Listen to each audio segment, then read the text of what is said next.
नमस्कार सांग मैंने आज बनैबा मटन झोल यही थे मटन झोल करंतु देखिए बहुत स्वादिष्ट लगे। चलतु एबे आमे स्टार्ट करिबा आम रेसिपी। प्रथमे आमे आलू को भाजी दबा भाजी काढ़ी नबा। कढ़ई रे किछि तेल किछि गोटा मसला किछि चीनी दे सेथिरे पियाज को दे दबा। चलतु आमे घरे मसला रेडी करदबा। सेथिरे किछि गोटा मसला अदा रसुण जीरा बाटी नबा। तापर पियाज टिके हल्का भाजी हला परे मैरिनेट करी रखिथिबा मटन टी को कढ़ई रे दे दबा। मटन टी टिके हल्का जुसी हला पर्यंत ताकू गळैबा।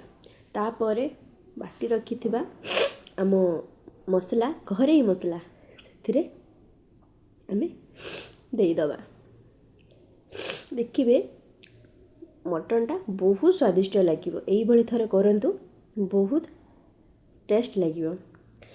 आउ से टमाटो आलू दे भलसे गलई दबा।